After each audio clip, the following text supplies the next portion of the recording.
So, as we proceed now into a discussion of the bombing of Pan Am Flight 103 and the details, bear in mind the BND informer, whether or not he was working for the BND or was loaned to the BND by the Jordanian service, this Marwan Krisat, the fact that he is being fingered as the person who made the bomb that brought down Pan Am Flight 103, the fact that he and some compatriots were arrested and then released before the bombing by the West German authorities, and bear in mind also that he works for the PFLP. As we've seen, that is one of the major players on the post-World War II terrorist stage. It is a major player on the Middle Eastern terrorist stage, and it is inextricably linked with Francois Jeannot and with the Third Reich alumni who have had such an important role in the events that we are dealing with in the context of the Pan Am Flight 103 bombing. So again, I realize that this is a lot of strange names, and it's not the easiest thing in the world to follow, particularly in the context of the December surprise, a complex scenario in and of itself. By the way, we will continue with the December surprise update next week, because it certainly looks like this is going to go into the next broadcast.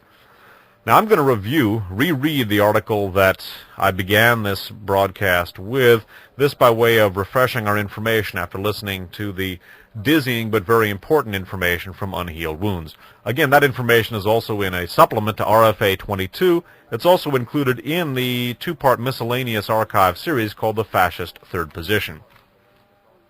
Now, of Marwan Krisat's connections to PFLP and BND, the New York Times writes as follows, this from the New York Times of Tuesday, May 23rd of 1989. A story by Stephen Engelberg gets headlined, Bonn had contact in group linked to Pan Am bombing. Dateline Washington, May 22nd. It reads in part as follows. A Jordanian explosives expert who belonged to a terrorist group suspected of bombing a Pan Am jumbo jet last December worked for West German intelligence late last year, American officials said today. Skipping down. The American officials confirmed a report in the West German magazine Stern, which identified the Jordanian as Marwan Krisat. The magazine quoted two high-ranking security officials as saying that Mr. Krisat, a member of the Popular Front for the Liberation of Palestine, PFLP General Command, made, quote, radio bombs for attacks on planes, quote unquote. A spokesman for the West German intelligence agency was quoted by the Associated Press as denying the story, saying, quote, he has never been an agent for BND and he is not one now, unquote. American officials said the Stern account was accurate, but the precise nature of the relationship between Mr. Krisat and German intelligence could not be learned. Again, skipping down. American officials said the case against the group, that's the PFLP, is strong but circumstantial. They said American intelligence obtained solid information last year that the Popular Front was preparing to attack Americans in retaliation for the downing of an Iranian jetliner over the Persian Gulf. The officials said the group had approached Iranians all over the Middle East, including in Lebanon, volunteering to carry out the operation. Some detailed information about the group's plan was turned over to the West German authorities, who arrested 16 members of the Popular Front last October. 14 members, including Mr. Krisat, were released soon afterward because of what West German officials termed a lack of evidence. In raids on homes of group members, the West German authorities initially found 2 bombs of the type later used to destroy the Pan Am plane. American intelligence officials insisted, however, that there were a total of 5 hidden bombs and urged the Germans to redouble their efforts. This eventually resulted in the discovery this year of 2 additional bombs, one of which exploded and killed 2 German security officials. British officials announced earlier this year that the bomb that blew up the jetliner was hidden in a portable radio and cassette player. The bombs found in the raid on the Popular Front's houses were hidden in Toshiba radio cassette players, according to a security alert distributed by the Federal Aviation Administration. So that's why we're talking about PFLP, Francois Jeannot, etc., because, again, it's not at all surprising to find someone hooked up with BND and the PFLP being fingered as the culprit for the bombing of Pan Am Flight 103. As I said back in January of 1989, the facts suggest that Galen Wackel-related elements of our own national security establishment were in all probability involved in an executive capacity with perpetrating this particular outrage. Information, again, pointing to curiously shoddy security. Now bear in mind that the U.S. had advance warning, as indicated in that article, of the fact that PFLP was planning to blow up a Pan Am flight originating in Frankfurt in December of 1988. Bear in mind that that warning was not apparently passed on to everybody, and it's worth noting, too, that the security around Pan Am Flight 103 was surprisingly lax. Bear in mind that the BND informer that is being fingered as the fellow who made the bomb that blew up the plane was arrested along with some compatriots by the Germans in October of 1988. They were then released and apparently went on to blow up the plane, at least if the account floated there can be believed. It's also curious to note the remarkably lax security that surrounded Pan Am Flight 103. Research credit on the following article goes to a listener. This is from the Arizona Republic of Tuesday, January 3rd of 1989, and it points to some remarkably lax security vis-a-vis the baggage on Pan Am Flight 103. Again, from the Arizona Republic, 1-389, this is headlined, Unchecked Cargo Put on Doomed Jet. Subheaded, West German Officials Admit Lax Security. West German authorities disclosed Monday that some freight was loaded onto doomed Pan Am Flight 103 without being checked, and searchers in Scotland recovered part of the tail section of the Boeing 747. Meanwhile, a Canadian team that helped investigate the 1985 bombing of an Air India airliner joined the probe into the disaster. A spokesman for the West German Federal Prosecutor's Office in Frankfurt, where Flight 103 originated with a smaller plane December 21st, said Monday that investigators have found that freight, including 4 bags of U.S. military mail, was loaded onto the plane without security checks. That last sentence. A spokesman for the West German Federal Prosecutor's Office in Frankfurt, where Flight 103 originated with a smaller plane December 21st, said Monday that investigators have found that freight, including 4 bags of U.S. military mail, was loaded onto the plane without security checks. The spokesman, Hubert Harth, H-A-R-T-H, said the freight was put on a Pan Am 727 that flew the first leg of Flight 103 from Frankfurt. In London, the cargo was transferred to the ill-fated Boeing 747, on which Flight 103 continued, again without a security check. He added, however, that the mail bags were, quote, constantly guarded by U.S. military personnel, unquote. The West German weekly Bunte said Monday that a document box from manufacturer's Hanover Trust also was loaded in Frankfurt and transferred in London without being checked. Well, again, with these dire warnings, which turned out to be accurate, it's strange that any cargo would not have been checked, particularly 4 bags of U.S. military mail. Again, whether or not there's any significance to that remains to be seen, but it's certainly interesting, and it may be very significant. Food for thought and grounds for further research. Into that same category goes the following story, and again, research credit on this goes to a listener. This is from the New Statesman. It's a British publication, and specifically this is an article called Explosive Material, written by a New Statesman staff writer. It's called this is, by the way, the full title, well, actually it's called the New Statesman, but I guess it's called the New Statesman and Society. I've always known it as the New Statesman, but in any event, this is the New Statesman from February 10th of 1989, Volume 2, Number 36. And there's an article called Explosive Material, subheaded, Did the bomb that brought down Flight 103 over Lockerbie contain not Semtex but a CIA explosive? David Korn, C-O-R-N, investigates. And the article reads in part as follows. A week after a Boeing 747 aircraft exploded and fell to the Scottish countryside around Lockerbie, British investigators announced that the explosion was, quote, consistent with high-performance explosive, unquote.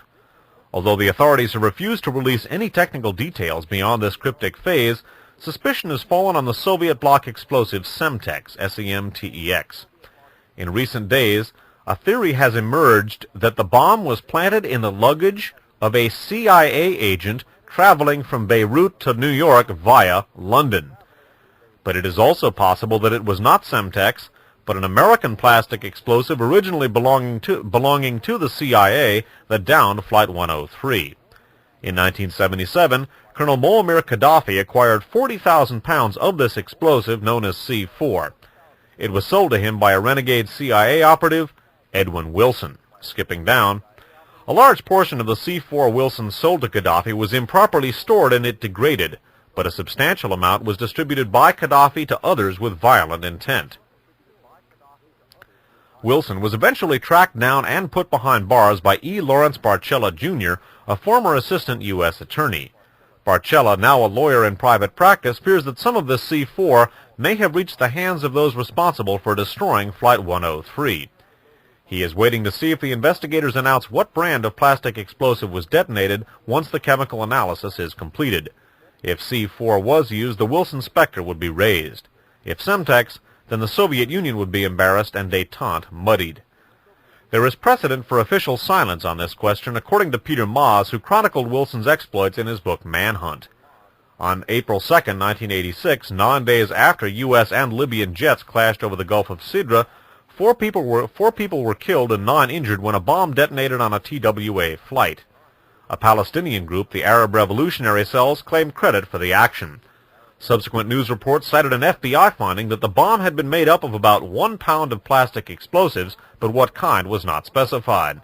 Maas said that after he finished his book, agents of the FBI and the Bureau of Alcohol, Tobacco, and Firearms told him privately it was C4. If C4 did down Flight 103 and Wilson was the original supplier, it may not be the only instance of a U.S. intelligence operative abetting a major air disaster.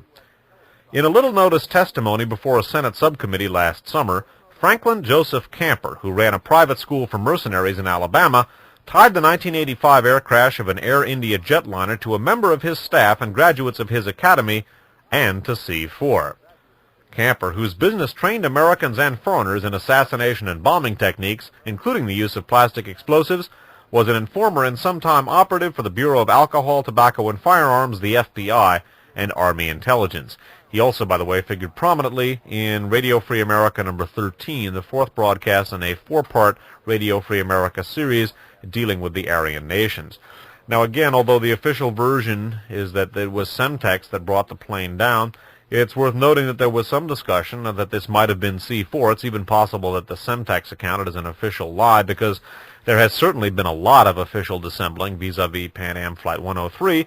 It's also worth noting here that there have been accounts that the bomb was in the luggage of a CIA operative. Whether that was one of the intelligence counter-terrorist officials that died in the bombing remains to be seen. Obviously, this is just an account as yet unconfirmed, but it certainly is interesting. Now, the type of fuse that was used to detonate the bomb on PamAm Flight 103 was a type of fuse that was given to Gaddafi by Edwin Wilson. So Edwin Wilson's specter does loom over this crash. And again, that was in the original December surprise broadcast.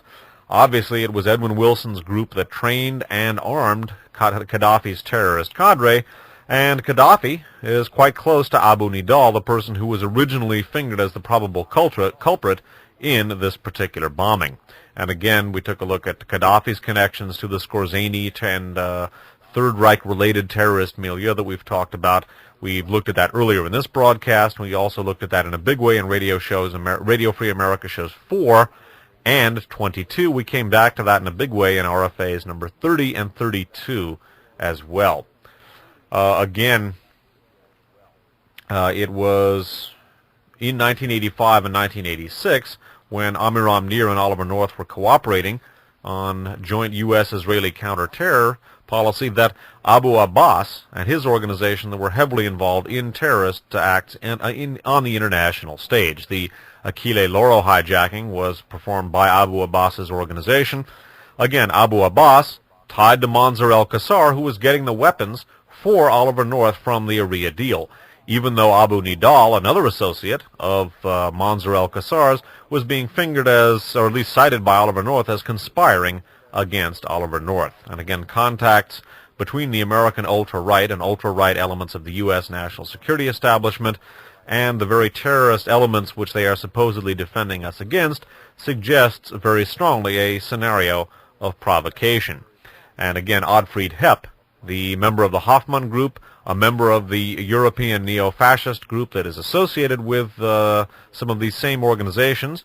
Ottfried Hepp, of course, is a member of the very same fascist. He's a player on the fascist third position stage that we looked at the conclusion of Unhealed Wounds by Erna Paris.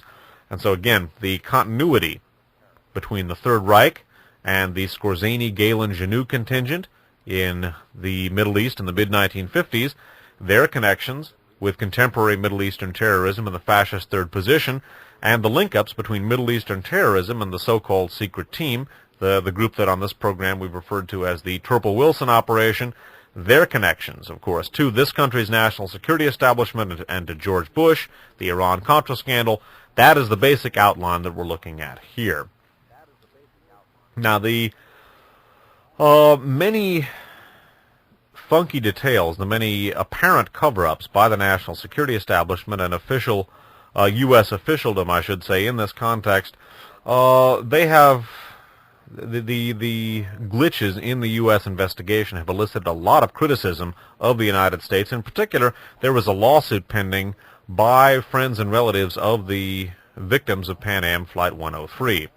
An article about that lawsuit appeared in the San Jose Mercury News of Tuesday, July 11th of 1989. This article comes from the Dallas Morning News. It's Dateline New York City and headline, "The Bitter Aftermath of Flight 103's Crash." And it reads in part as follows. Deep grief has turned to anger and bitterness for many families. Let me start again. Deep grief has turned to anger and bitterness for many families of the dead from Pan American World Airways Flight 103, the 747 that exploded over Scotland in December. Frustrated by what they see as official inaction and incompetence, nearly 500 relatives have banded together in a group they call Victims of Pan Am 103. The group has held rallies, lobbied Congress, pored over federal documents, and peppered agency officials with letters. In the 6 months since the crash, Victims of Pan Am 103 has made itself into a public force. Skipping down. We've learned how to be lied to, said Stan Maslowski, whose 30-year-old daughter Diane died in the blast. We've learned that they speak out of both sides of their mouths. It's a shame because I looked up to these people, unquote. They're doing nothing, unquote, said Florence Bissett, who lost her 21-year-old son, Kenneth. They must be hiding something. They have to be hiding something, unquote. Officials from the White House, State Department, and Transportation Department have defended their actions as proper, prudent, and responsive. Few on the other side are convinced. It's like dealing with the enemy, said Hudson's wife, Eleanor. Many family members say their problems with the government began shortly after Pan Am 103 exploded on December 21st, killing all 259 people aboard, and have continued since. Those who went to Lockerbie soon after the crash found a vacuum of information and no one from the State Department to assist them, they said. Those who stayed in the United States fared little better. Vicky Cummock, C-U-M-M-O-C-K, of Coral Gables, Florida, sought any available details, such as time of the crash, place, cause, and passenger list from the State Department by phone. Her husband John had been aboard the flight. She encountered only recorded messages or indifference, she said. And again, for those who feel that, in fact, the government did do everything that they might have done, bear in mind not only the fact that they had advance warning that PFLP was going to try and bomb a plane out of Frankfurt, a Pan Am plane out of Frankfurt in December of 1988, then compare the lax treatment of the luggage, if indeed laxness was what it was responsible there. My personal opinion is that it was a deliberate oversight. I think Pan Am Flight 103 had been targeted for destruction by the very elements in this country that were professing to investigate that very crime. Now, something that should be borne in mind as we review, or as we ponder the remarks of some of the relatives of the victims of Pan Am Flight 103, in particular, Eleanor Hudson here, who said, it's like dealing with the enemy. Well, indeed, the major historical lesson of studying this country's political assassinations, the assassinations of the Kennedy brothers, Martin Luther King, and others, is that in the early 1960s, by 1963, the U.S. national security establishment had begun using deadly force in covert operations in the United States and on American citizens, the same kind of deadly force that had been used in covert operations abroad prior to that point in time. And again, obviously, we cannot bring any of those assassinated officials to life. We cannot undo the historical events of the time. It is important, vitally important, to study this country's political assassinations in order to understand, again, that by the early 60s and ever since then, the very same national security establishment which we read about overthrowing governments abroad, the CIA overthrowing governments in Latin America and elsewhere, well, they've been doing it in this country too, and the legacy of these events is what those people, what those outraged American citizens were citing in that particular article. That's why Americans are being treated, quote, like the enemy, unquote. And again, it's worth noting here, and we've dealt with this in the past, that in January of 1983, the Reagan administration began employing national security psychological warfare veterans in order to manipulate American press coverage in such a way as to affect American popular opinion in a positive direction vis-a-vis Reagan administration national security policy. We're going to review this information about the setting up of this special psychological warfare unit, again, basically to employ the same kinds of techniques on the American population that are used in covert operations. We're going to read from a book called October Surprise, authored by Barbara Honegger, a Reagan administration staffer who is talking about the apparent deal between the Reagan campaign and George Bush and the Khomeini government in Iran. This with regard to the U.S. hostages taken from the U.S. Embassy in Tehran. There is abundant evidence, and it's set forth in this book and elsewhere, that the Reagan campaign worked out a deal with Khomeini to hold on to the U.S. hostages until after Jimmy Carter's election defeat was assured, and in exchange for this, the weapons were being transferred to the Iranians for their war against Iraq. Eventually, the proceeds from that, of course, diverted to support the Contras. Of the setting up of a psychological warfare unit to manage the news for the American people, Barbara Honegger writes in the October Surprise, and this is copyright 1988 by Tudor Press. And Barbara writes as follows. In the fall of 1988 issue of the prestigious journal Foreign Policy, Newsweek reporter Robert Parry, P-A-R-R-Y, and Peter Kornbluh, K-O-R-N-B-L-U-H, of the Independent National Security Archive, revealed that psychological warfare experts from the U.S. military, specialists trained in deceiving and confusing an enemy population in time of war or preparation for war, had been brought onto the staff of the National Security Council in an operation headed by a senior CIA disinformation expert recommended by Vice President Bush's National Security Advisor, Donald Gregg. In 1982, Gregg, who, if reports about his involvement in the pre-1980 election Paris meetings are correct, had much to divert media attention from, recommended Walter Raymond, Jr., a CIA psychological warfare veteran, to head what was euphemistically called the Office of Public Diplomacy, unquote. The mission of this office was to ensure that Congress, the press, and the American public did not get too close to the truth about the administration's covert Iran and Contra operations. In January of 1983, President Reagan formalized this psychological warfare offensive against the American public in National Security Decision Directive NSDD number 77. A few months later, in July of 1983, the National Security Council also took over a second public diplomacy office in the U.S. State Department, headed by an Otto Reich. Reich had acknowledged in a memo that his State Department operations, quote, responded to NSC White House direction, unquote. Under Reich at the State Department were U.S. Army psychological warfare specialists, including his executive assistant, Lieutenant Colonel Daniel Jacobowitz, and 5 experts from the Army's 4th Psychological Operations Group at Fort Bragg, North Carolina, a key training center for military covert operations. This State Department office, under White House direction, orchestrated the publication of articles in the nation's newspapers that purported to be written by independent scholars. According to one report by the Government Accounting Office, the GAO, the investigative arm of Congress, the public diplomacy program amounted, quote, to a legally prohibited covert propaganda campaign designed to influence the U.S. media and the public, unquote. In these efforts, Donald Gregg and Walt Raymond, Jr. were certain to have the enthusiastic support of Vice President George Bush, who himself had a history of influencing with the U.S. press. In the wake of the Watergate scandal, Mr. Bush, as President Gerald Ford's CIA director, met personally with editors of the nation's major newspapers and news magazines, gently pressuring them not to print information embarrassing to the Republican administration, in the alleged interest, of course, of national security, quote unquote. By the mid-1980s, according to Los Angeles Times reporter Doyle McManus, most of these so-called public relations operations directed from both the White House and the Department of State were devoted, quote, not to selling the administration's programs, but to deceiving the public about the nature of those programs, unquote. A senior NSC official acknowledged that the public diplomacy apparatus was modeled after CIA covert operations aimed at enemy populations overseas. Quote, they were trying to manipulate public opinion using the tools of Walt Raymond's tradecraft, which he learned from his career in the CIA covert operations shop, he said.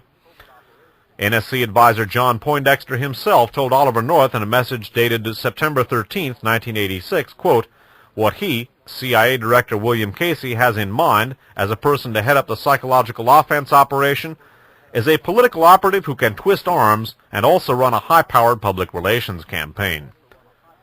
According to Foreign Policy, NSC and State Department public diplomacy head Walt Raymond Jr. and his staff pressured journalists and editors in both reporting and not reporting information about the administration's Iran operations to suit its own goals. Clearly, chief among these goals was the election of Vice President George Bush in 1988. With the psychological warfare operation already in place, it could easily be activated to advance a purely domestic political agenda.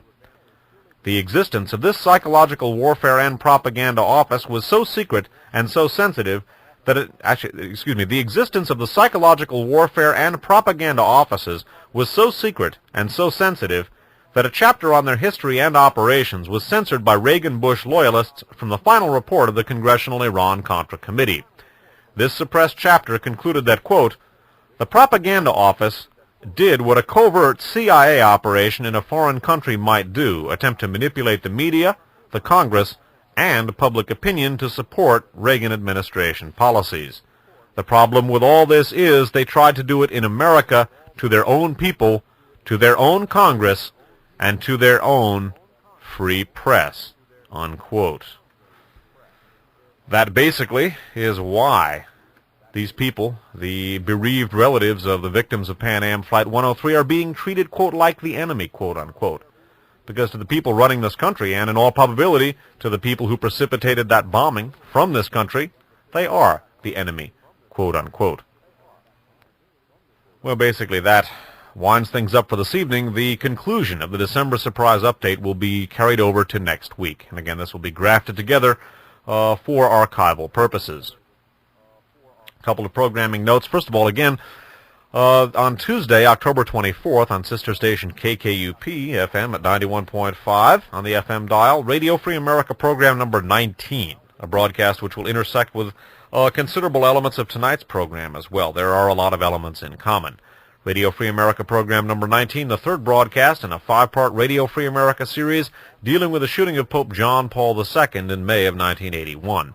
RFA 19, the second broadcast in a 2-part sub-series, actually the second of 2 broadcasts in that series, dealing exclusively with the P2 Lodge. Now, for people, we had a couple of people calling to request the address for archives on audio. Anybody who would like to secure master copies or would like to secure copies of any of the archive shows, master copies of all of the archive shows are on permanent file with a tape duplication service. Again, tonight's broadcast will go into the archives as a supplement to the December surprise broadcast, now RFA number 35. I will continue with the December surprise update next week. Archives on audio, again, if you would like to get if you miss a One Step Beyond show and would like to get it, One Step Beyond shows are on temporary file with Archives on Audio. Now, the address is Archives on Audio, Box 170023, Box 170023. That's in San Francisco, zip code 94117, 94117-0023. The phone number is area code 415-346-1840, 415-346-1840. Again, that's Archives on Audio, Box 170023, San Francisco, California, 94117, 94117-0023.